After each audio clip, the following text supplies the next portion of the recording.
algumas outras coisas. A resposta à acusação. Não sei, talvez sejam realidades diferentes, tá? Mas eu tenho a impressão, por experiência pessoal, desse último ano de 2009, que aumentou o número de absolvição sumária. Empiricamente, por quê? Por exemplo, Lá, na minha experiência lá, tá? Por exemplo, princípio da insignificância, prescrição pela pena projetada e na vara especializada de lavagem de dinheiro e sistema financeiro nacional, na Justiça Federal, o juiz lá tem entendimento, por exemplo, que a internação de valores do exterior para o Brasil é fato atípico. Então ele absolve sumariamente pela internação de valores. Um número muito grande de casos a gente teve de participação nesse sentido. Então, a priori, e também em alguns casos, como eu já havia citado, da exclusão, né, a rejeição da denúncia contra alguém que não participou da gestão da empresa, aquelas velha história de denuncia todos os sócios, depois se comprova documentalmente que o sócio A ou B residia nos Estados Unidos, estava fazendo um curso fora, não tinha gestão, se pega algumas declarações, me pareceu, num primeiro momento, pela experiência que eu tive, que aumentou um pouco o exame das condições da ação e cresceu até um pouco a jurisprudência. Jurisprudência no que tange a perspectiva projetada, a prescrição. Até por uma razão de economia processual dos juízes. Porque, diante do volume do trabalho, agora com uma decisão, uma possibilidade de ouvir o acusado, vai enfrentar alguma matéria e já, ao invés de levar o processo à frente, em marcha, acaba declarando a extinção da punibilidade. Bueno, nesse ponto, Eduardo, está acontecendo algo lá que é impressionante, que é o seguinte: suspensão condicional do processo. É feita a oferta antes da resposta à acusação. Aqui também. Isso é... Aqui também. O sujeito oferece a denúncia e oferece a suspensão condicional do processo. O juiz designa a audiência para aceite ou não da suspensão condicional do processo sem a resposta à acusação. Não tem o mínimo sentido. Nenhum sentido, e aí já se... Bom, então já existe ação. Exato. Recebida. E eu não tenho dúvida nenhuma que deveria contar o segundo recebimento para interromper o lapso prescricional. Mas eu também não tenho dúvida nenhuma que vai contar o primeiro pela jurisprudência dos tribunais, em que pese, perfeita a leitura que o Eduardo fez, do Fleury, da reforma, não teria nenhum sentido. Nós já tínhamos no 514 o prazo de 15 dias do funcionário público e nós já tínhamos a resposta oral nos juizados especiais criminais. Então, no procedimento dos juizados, a oralidade, ela justamente possibilita aquela resposta oral ali para que ele possa rejeitar ou não a denúncia. Fruto de... No momento, todo mundo tinha achado que tinham trocado a expressão notificação por citação e no primeiro momento e fosse um equívoco. Não foi um equívoco, foi proposital.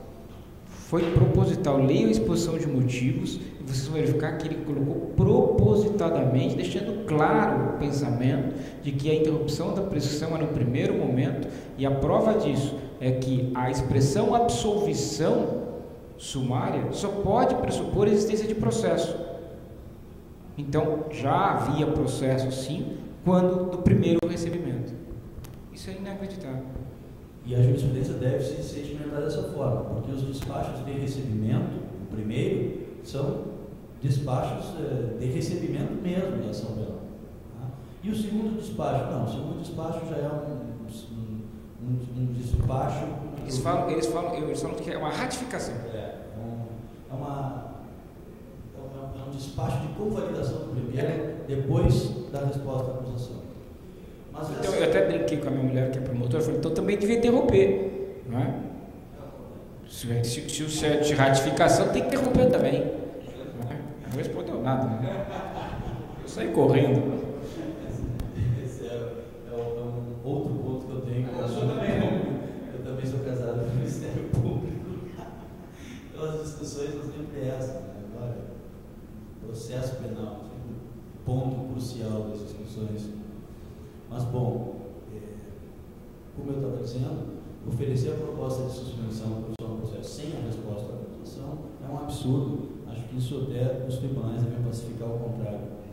Permitir a resposta e aí sim, examinadas as condições da ação, possibilitar a suspensão.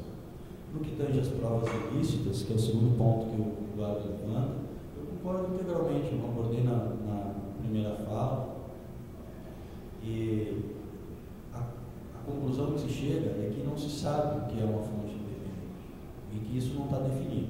Eu só discordo um pouco de trazer essa matéria para o CPP. Estava na Constituição, era óbvio, tudo bem, provas ilícitas, não usaram a expressão provas ilegais aqui, ficaram só nas provas ilícitas, mas dentro do CPP, na lógica do juiz, nos dá pelo menos uma força maior, porque aquilo que a gente estava falando no início, não é comum fazer uma leitura constitucional dos dispositivos. Trazendo isso para dentro do processo, que era óbvio, né, tranquilo, já estava na Constituição, já tinha jurisprudência do Supremo Tribunal Federal sobre isso. Agora, nos dois parágrafos, a questão da derivação das provas ilícitas e a questão da fonte independente vai ser um trabalho da academia, tentar diminuir cada vez mais esse ato que existe, que se produz nas universidades, que se produz na doutrina, na boa doutrina, com o que se julga nos tribunais, o que se produz na atividade forense, para tentar diminuir. Não vai ter outra alternativa. E realmente foi um mau passo do legislador. O parágrafo 4º ainda foi vetado nesse sentido aqui ainda da reforma que tange as provas. E os conceitos que foram utilizados pelo legislador no artigo 157 são conceitos que não têm sentido, para mim, particularmente, não tem sentido. Então, esse problema da prova é um problema que nós vamos ter que enfrentar pela doutrina e pela jurisprudência. E aí nós temos um problema sério de doutrina. Né? Todos nós sabemos que nas universidades os manuais básicos, os manuais cada vez mais, né, de uma profundidade acadêmica epidérmica, vamos dizer assim, elas têm ocupado os espaços dos concursos públicos em geral. O déficit no ensino jurídico passa por aí. O aluno hoje, voltando lá ao início da fala da sociedade da velocidade, isso acontece também na academia. Eles querem doses homeopáticas, né, pílulas de assuntos, né, que se produziu, né, todos os nossos tratados de direito penal e tal, hoje é o legado que nos deixaram. Hoje, os alunos, a concepção que se tem de atividade acadêmica realmente não é a mesma, e todos nós sabemos disso. Um outro ponto que o Eduardo trabalhou é a questão dos recursos. Eu participei da reforma desse projeto, desse anteprojeto, feito lá pela professora Maria Tereza de Assis Moura e pelo Geraldo Prado. Nós dividimos ali na época os setores. Né? A Juliana Belocchi também estava conosco, depois um juiz federal de uma vara especializada, o doutor Danilo, lá de Fortaleza, tinha um representante do Ministério Público Estadual do Rio de Janeiro e tinha um representante das polícias, da Polícia Civil, se não me falha a memória, de São Paulo. Eles dividiram as partes. O que se fez naquela reforma ali? Se manteve a apelação com um prazo único, não mais com aquela interposição de termo e razões, o que para nós, advogados, é um prejuízo, não poder apresentar as razões sabendo quem é o relator do caso, né? Enfim, ganhando um tempo maior, mas particularmente nesse ponto, eu acho que não se justificava mais esse protocolo no tribunal, né? Até por uma questão das intimações, são duas intimações, o termo, o juiz recebe, aí depois o artigo 600, parágrafo 4º, nova intimação, prazo de 8 dias. Então o prazo se estabeleceu em 15 dias, com um parágrafo onde diz que, face à complexidade do caso e o número de réus, o juiz poderia, se não me falha a memória, dobrar o prazo do recurso da apelação. O RSE passa a ser agravo, adequando ao 197 da LEP e ao processo civil, é verdade. Mas o rol do 581 do RSE, do inciso 1 ao inciso 24, já estava esvaziado pelo 197 da LEP. E o 24 já pela questão da pena de multa ia transformar em prisão simples, que não pode mais. E agora, com a reforma de 2008, o RSE da absolvição sumária, da decisão de impronúncia, também o inciso 6º, o rol está ainda em vigência daqui, está um rol capenga.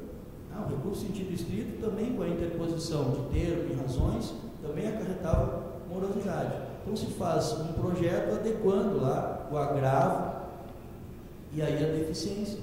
Então o recebimento da denúncia caberá agravo. Isso, na verdade, tem a ver também lá vinculado ao código proposto pelo ministro Carvalho com a limitação do habeas corpus. E isso é um problema grave. Agora, para um texto lá do Diogo Malão e do Geraldo Prado, escrevi um texto sobre 20 anos da Constituição e o habeas corpus. E aí fui trabalhar um pouco, até o professor Miguel Real Júnior me ajudou com algumas coisas em textos históricos lá. Desde o AI-5, nos tiraram o habeas corpus. Aí veio a Constituição de 88, o habeas corpus passou a ser o quê? A salvaguarda de todos, porque um recurso, um sistema recursal deficitário, nós começamos a usar habeas corpus para o direito ao silêncio, para a não produção da prova, nós usamos o habeas corpus das prisões, evidentemente, para o direito de permanecer em liberdade, aguardando o efeito suspensivo ao recurso, para a exclusão de prova ilícita dos autos.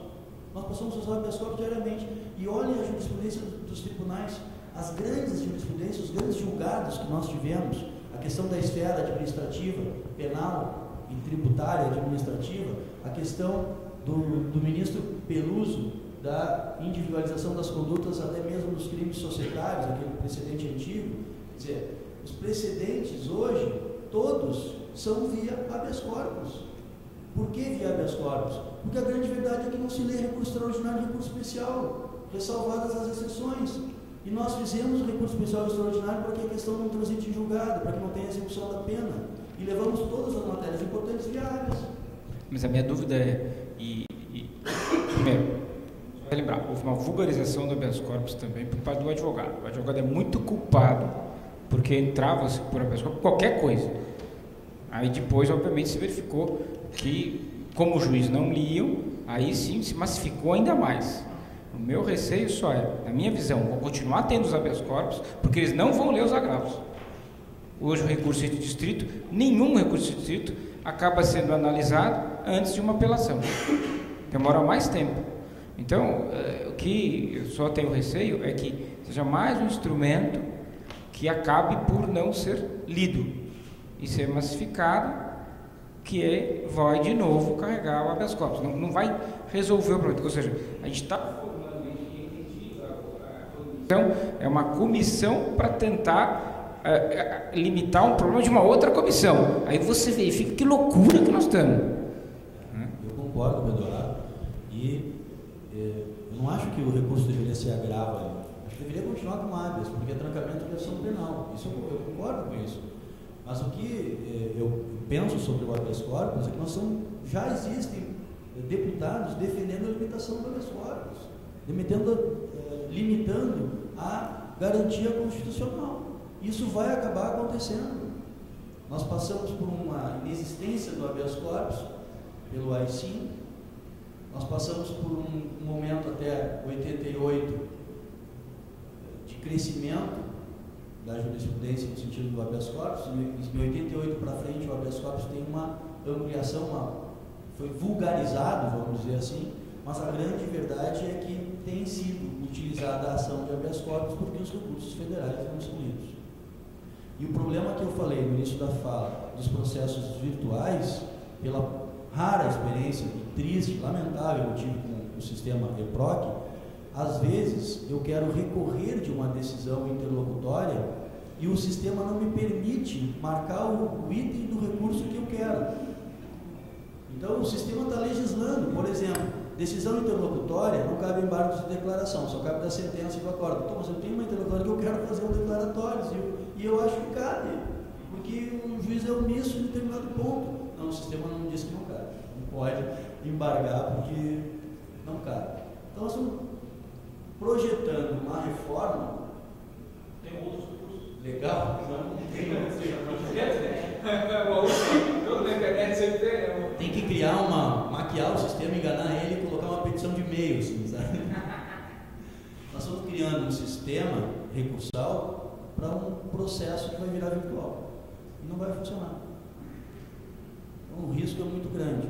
Mas ainda seguindo no que tange aos recursos, a parte do habeas corpus, que foi feita pelo professor Geraldo Prado, ela incorpora todos os tratados internacionais, o Pacto de São José da Costa Rica. Isso me preocupa um pouco, porque do projeto de recursos, que com certeza vai ser aprovado, o pessoal da Secretaria de Assuntos Legislativos já sinalizou isso, né? Não sei com que alterações, né? Mas o projeto de recursos está muito melhor do que o projeto do ministro Carvalho no que tange ao CPP. Lá não há uma limitação de alguns meios de impugnação. Eu acho que o sistema de recursos do anteprojeto feito pela professora Maria Tereza Assis Moura, apresentado ao ministro de Estado de Justiça do Tarso Genro, está bem melhor que o projeto original. No que tange a exclusão do protesto por novo júri, já havia comentado aos colegas. No que tange aos embargos infringentes e declaratórios, nos declaratórios houve uma uniformização com o que já tem no âmbito dos juizados especiais criminais, foi dilatado o prazo para 5 dias, já constou a expressão dúvida nos embargos declaratórios. Os embargos infringentes das questões de divergência não teve grandes alterações. E o recurso especial e extraordinário não foi mexido. Isso é um problema sério, porque, mais uma vez, a matéria está fora do Código de Processo Penal e a comissão entendeu que não era a nossa atribuição mexer na 8.038/90, que é o exemplo maior da década de 90 de confusão entre processo civil e processo penal, porque legislaram para o processo civil e o processo penal a partir da 8.038, possibilitaram a execução provisória no processo civil e possibilitaram a execução provisória da pena. Nós tivemos aí até o ministro Eros ser o relator daquele habeas corpus, que garantiu, né, pelo Supremo o direito de recorrer em liberdade. Nós tivemos até lá uma execução penal, aspas, provisória. Então, melhora o sistema de recursos na minha concepção, com alguns pontos que realmente não concordei da reforma, a questão do agravo retido, por exemplo, tá? Eu acho que é totalmente desnecessário, nem sei como fazer um agravo retido, mas a sala sempre invadiu, ela morou lá, mas ela sempre invadiu, né? Então, essas as considerações sobre os meios de impugnação. Quando eu falei lá no início, já termino o vídeo, passo a palavra, que haviam modelos de justiça criminal alternativos, né? Falei da justiça instantânea, justiça terapêutica, consensual. Eu não citei um modelo, que é o modelo da justiça restaurativa, que é a tese de doutorado do Leonardo Sica, né? Talvez as reformas passem por aí, né? A gente tenta buscar alguns modelos. Tentamos a justiça consensual nos juizados especiais criminais. Pela minha avaliação, não deu certo, né? Eu acho mais difícil fazer uma audiência de JEC do que um crime de sistema financeiro nacional, né? Não sabe o que vai acontecer. Tudo é possível, né? E nessa perspectiva, talvez no âmbito da justiça criminal, buscar vias alternativas seja um caminho razoável, mas como o sistema único é o sistema de garantias, não existe dois sistemas, só tem um, que é o sistema lógico, constitucional das garantias. Nenhum desses modelos propostos pode ter um sistema paralelo ou criar ou ficar à margem desse sistema. É isso. Essa palavra para o Leonardo. Um pouco sério.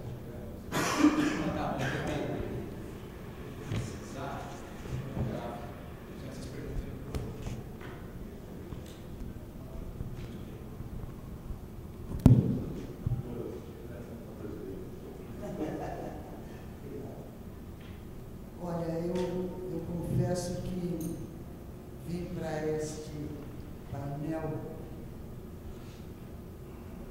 bastante esperançoso. Eu sou advogada criminalista há 40 anos.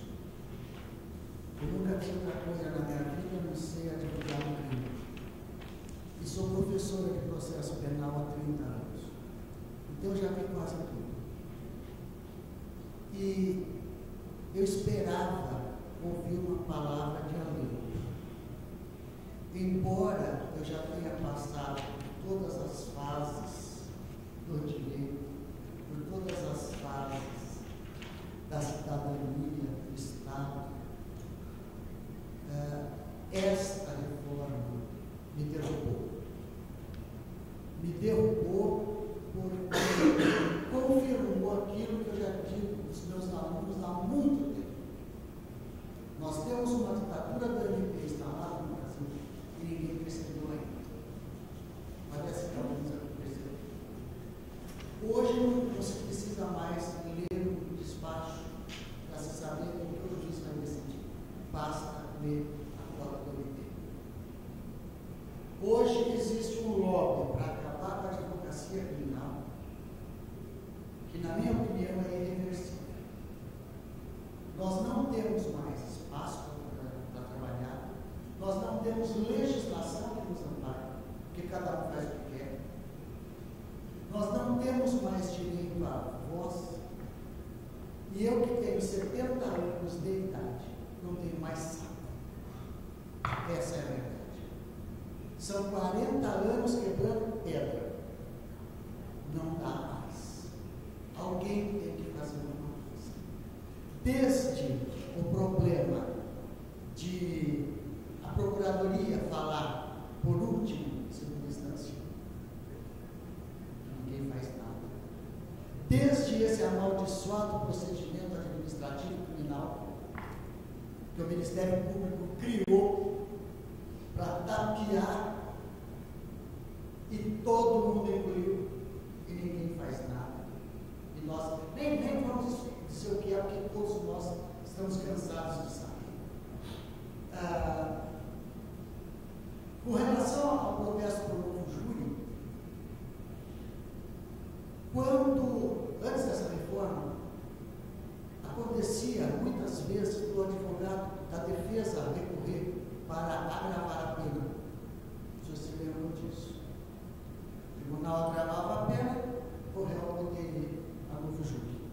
Porque o juiz dava 11 meses, 11 anos, 9 meses, para evitar o protesto pelo novo júri. Então a gente apelava para agravar e o tribunal dava. Então nós tínhamos meios para fazer a justiça prevalecer. Nós tínhamos a consagração do princípio da verdade real, que dispensava a identidade física do juiz, exatamente porque ele podia produzir provas para se convencer. Então essa mudança não mudou nada, piorou tudo.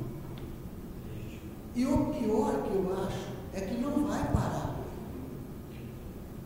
Não vai parar. Coitados dos novos. Eu que já passei o bastão, já estou passando o bastão, que já estou parando de dar aula, que já estou parando de advogar, tudo bem? Agora, e os novos? O que acontece numa faculdade onde eu leciono há 30 anos na PUC, que é considerada uma das melhores faculdades do país? Na PUC, nós temos 90% dos professores promotores e 10% de moleque recém-formado, que se borra nas calças quando dá de cara com o promotor, se borra nas calças quando entra numa audiência, porque o Ministério Público disse: ei, chegou a defesa para tumultuar e encher o saco. Eu vi isso. Quer dizer, então alguém tem que fazer alguma coisa. Eu lamento profundamente. Olha quantos nós somos. Sabe por que isso? Porque ninguém mais faz crime. É por isso. Porque ninguém mais discute processo penal. Nós não temos um evento, uma palestra, uma semana jurídica que tenha processo penal no seu no seu corpo. O processo civil está cheio. O processo penal não tem ninguém. Nenhum de nós faz mais processo penal. Só nós, os velhos, os idiotas, que continuamos quebrando a cara, continuamos brigando, é que estamos fazendo o que a molecada não faz. Eles morrem de medo, porque eles são educados para isso, para temer o judiciário, para temer o Ministério Público. Então, a minha participação aqui é para pedir: vocês são jovens, vocês têm poder na mão, vocês têm condição de berrar. Não deixa pra lá, por favor. Eu gostaria de ver, ainda antes de morrer, uma revolta nesse país, uma reviravolta, uma volta ao garantismo, uma volta ao respeito, porque como é que você vai dar uma aula se você fala para o aluno, é assim, o 310 é assim, mas não faça porque não pega. Você pede a liberdade provisória, mas não peça porque o juiz não vai dar. Mas então como é que faz? Pede ou não pede? Eu estou afastado da faculdade há 1 ano e meio, porque não tenho o que falar para os alunos. Eu não vou mentir. Se eu tiver que entrar numa sala de aula e falar, olha, é assim, faça, e ele acreditar que é assim, vai fazer, vai quebrar a cara, eu paro. Eu tenho que dizer, olha, está aqui, é assim, mas não é assim. Então é um pedido, por favor, não deixe a coisa continuar do jeito que está. Obrigado. Molhe todas, aí a gente volta. Deixa eu pegar uma água. Posso fazer isso? Claro. Bom, ao contrário da Tereza, que tem 40 anos de advocacia, minha primeira formação é em engenharia, mas quando fui fazer exame da ordem, estudei pelo livro dela, nem conheço ela, até porque eu passei. Mas o que eu queria dizer é que o meu mestrado é constitucional, com pouco tempo que eu lecionei, eu dizia para os alunos de penal, antes de ler o Código Penal, para a Constituição, pelo menos até o artigo 5º. E daí eu fui criticado pelos professores e falaram, agora que os alunos respondem, eles botam o artigo 5º da Constituição, civil, isso aqui, mas é isso que tem que ser. Primeiro lê a Constituição, depois não tem baixo. Na Constituição, não precisa nem formado em direito para perceber que depois da vida, o segundo direito é o da liberdade. E, no meu modo de ver, quando você está no processo penal, e aí nós estamos numa situação muito diferente do processo civil, que é uma parte contra a outra parte, aí tem que falar em igualdade de armas, o processo de penal não é assim no processo penal. Porque é o Estado querendo bater a liberdade indivíduo. É o Estado querendo tomar o status de liberdades que não tem ressarcimento. Eu me senti frustrado porque eu compareci pela Defensoria num processo da quarta vara criminosa para apresentar a apelação. Um furto que conseguiram dar 6 anos para o sujeito. Eu apresentei a apelação por 2 anos para sobe e desce e tal. E, sem maiores pretensões, você quer elogio, porque ela foi muito modesta, essa o cidadão foi absolvido. Só que ele tinha ficado 3 anos e meio na cadeia. Eu pergunto como é que fica agora, como é que não fica, se é, se não é. E ainda precisa entrar para uma escola para você colocar a liberdade. Porque o processo não vinha, isso aqui, por incrível que pareça, essa é uma realidade judiciária do maior estado do país. Então, eu não concordo com a igualdade de armas. O que precisa existir é que se dê toda a oportunidade àquele que se aponta o dedo de cometer um crime. Porque crime não é uma infração, entre aspas, civil, que eu vou discutir se pago R$50 ou não. Se eu coloquei a cerca para cá, se eu vou ter que pintar a cerca da Teresa Dória, não é isso que eu estou discutindo. Estou discutindo se o cara vai ficar uma peixe de condenado, se o sujeito vai passar 2, 3 dias na cadeia. Eu não envolvo só no crime, mas na minha educação no crime, eu tenho um corte que é assim, para pobre, só quando aparece a professoria. pobre chega no escritório. Portanto, a minha grande advocacia está na Justiça Federal, que é para o empresário, que é o meio que o vítima. Quando o empresário fica 2 dias na cadeia, o cara ele gasta mais com um psicólogo depois do que ele vai gastar com um advogado. Certo? Só que, nós achamos com tranquilidade que um cidadão que era meio mendigo ficou 3 anos e meio, no caso que eu contei aqui preso, né? E transmitimos a nossa solidariedade quando o sujeito é pego pela Polícia Federal, passa, como nós, passa 2, 3 dias preso no Hotel do Maluf, em São Paulo. Então, a nossa visão que nós temos que ter, em primeiro lugar, é essa.